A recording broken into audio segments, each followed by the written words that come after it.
Whew, Christ on the bug, it's been a while since I've used this character. Hello everyone and welcome back to another Star Trek Let's Play. As you may have guessed, I am going to be doing one of the event missions that they actually announced, well, by the time this video is out, it's probably, let's see, going from Sunday, probably about a couple of days back.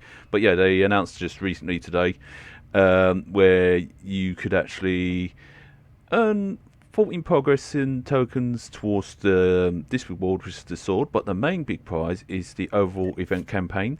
Now they're going to have probably about 4, but the rewards are even more better now. Originally you had the choice of a tier 6 token, it was just one.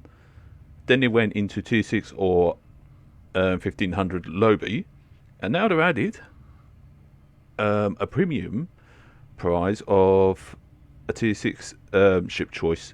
But they also added 2 tier 6 ship tokens as well, which actually makes it even more better.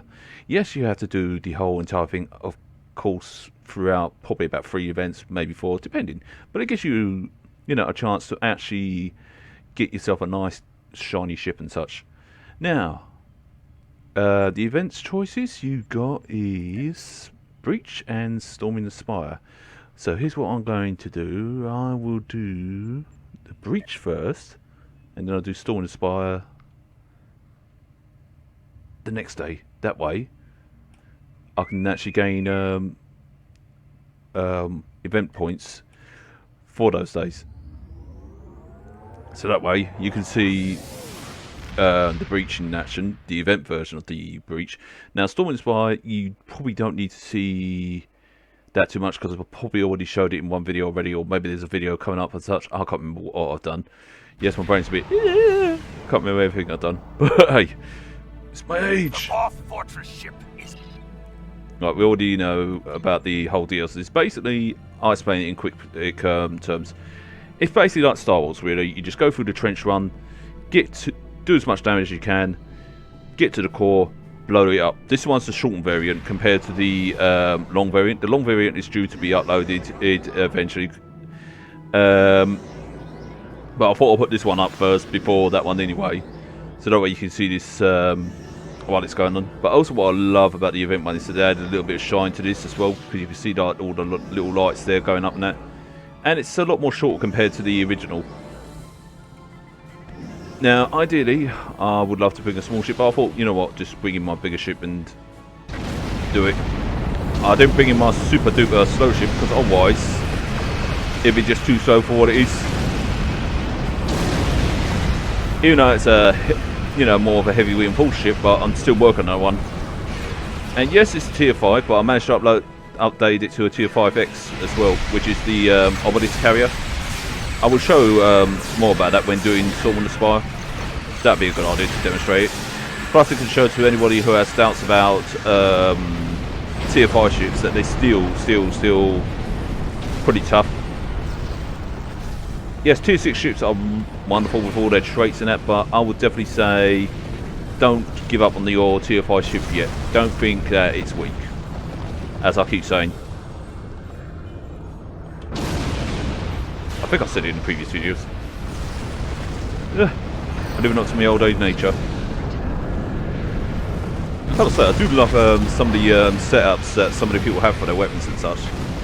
They really know how to set up their ships really coolly, and each one of them usually has a uniqueness to them. That's what I find with most players in this. They tend to make a story for the ships or a uniqueness. Because I remember talking to quite a few players on this, and talked about the ships and that, and they said, yeah, I've got a story behind my ship, how my captain got his ship and that. And each one that I've heard seems to have its own unique story. It's not like always the same old, oh yeah, my captain went down this path and, decided to go down a dark path and all that. No, most of them actually has generally good stories. It's like one of them had sort of like a Captain Abraham having to hunt down his whale kind of story to them, and how they told the ship to hunt down basically a bigger ship, bigger than it. And I was actually thought, that's actually pretty awesome, because it's both poetic, but also you may notice that Star Trek tends to borrow the like ideas or lines from the Moby Dick books and such like that. Especially one of the most famous quotes, like Oh, what's now? From hell's heart, I stab at thee, and for hate's sake, I spit at my last breath at thee.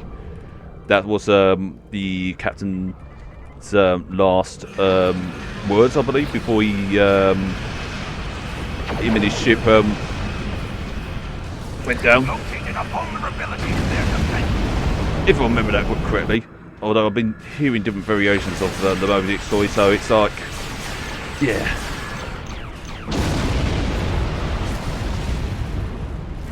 Ooh.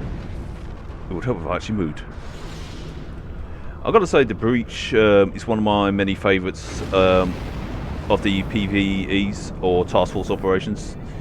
And I really do enjoy it. Yes, it can be long-winded, the full version that is, but at the same time, I just enjoy it, you know. Yeah, it's sort of like a nice, familiar vibe to it, like a Star Wars vibe, but in the Star Trek universe. And I like it. Oh. Well, let's bring in the support ship, so that way we can actually use that to help out. Because I played Distraction then. Now with LRG dreadnoughts, they are definitely more good with their frontal weapons than anything else. If you're actually face fronting a ship and an enemy ship is literally in front of their forward weapons, they're going to get real messed over if you've got your ship set up in a certain way. It depends how you got it set up though. I mean, it can be set up in any way you would set up any ship, but I'd definitely say they're more good with their front weapons than anything else. But yeah, it's definitely a good ship to have. Although I never forgot when one person was literally begging me for this ship, and I was like, no, I've been after it, you know, long before you. And he's like literally trying to offer me a price, trying to offer me ships that I already had in that. And I don't blame him in that, but in my opinion, it was like, nope, I'm at this. I want it fair and square. But no, I can understand why people do actually beg for ships like this, because it's like, they are quite decent ships. But I would say to anybody begging, don't push the beg, don't overdo it. It's okay to ask, but just don't beg, because people don't tend to like that much. They tend to go a bit sour about it, and they tend to go, eh. So ask, but leave it at that. If they say no, they say no. Just accept that. Don't pester them or bombard them with offers, because otherwise it's just going to make them go and reject it instantly. Think of it like business, you know. Business is never sold but through begging. But anyway, going back to the actual thing, yeah, this event is one of many nice events that I always get a pleasure of doing. And I'm glad that they brought it back, because I actually was wondering when they were going to bring an event like this, because I was like, yeah, I really miss it, you know. And it's nice to actually get the event. And yes, from time to time you would have people quoting Star Wars when they do this event, and that's especially when they bring in the Dyson ships. Now that was actually quite funny, because some of them actually deliberately would actually go into tactical mode as soon as they go into the actual fortress, just to recreate their favourite Star Wars moment and such. What can I say? Nerds forever, right? Oop, that's a question mark. You don't shoot question mark course, because that's dangerous.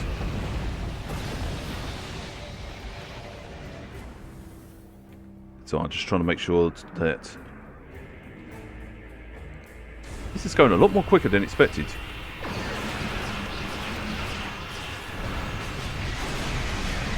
The good thing about my larger ship though, so it's equipped with the consoles as well, like the larger consoles. Hence why you're seeing these orbs around. They really make such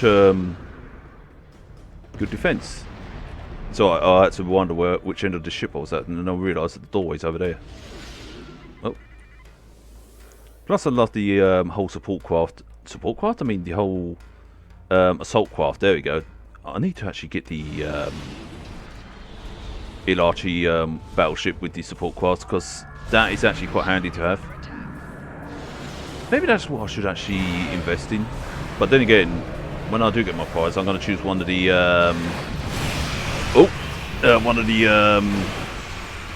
promotional ships, because there is well, there's quite a few I want to get out there, but there's one particular one I want to get, which is a Herc Dreadnought.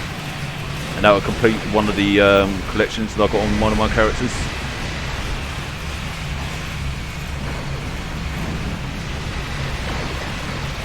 Now where's that doorway out? That should be it. Alright, getting ready to pull out. I believe it's this doorway. I could be wrong. Wait for it. Yeah, it is that one. Maybe not. It's the other one. Whoops. My bad.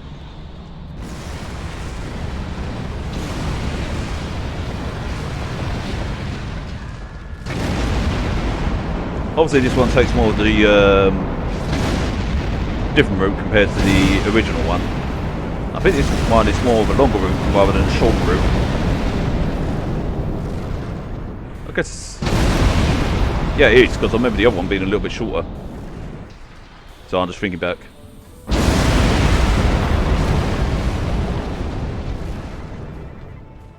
Obviously you're already at full speed anyway, but...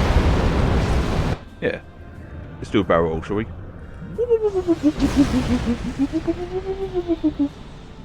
Now imagine doing that in a big ship. I gotta say the group did really well. I'm impressed by that.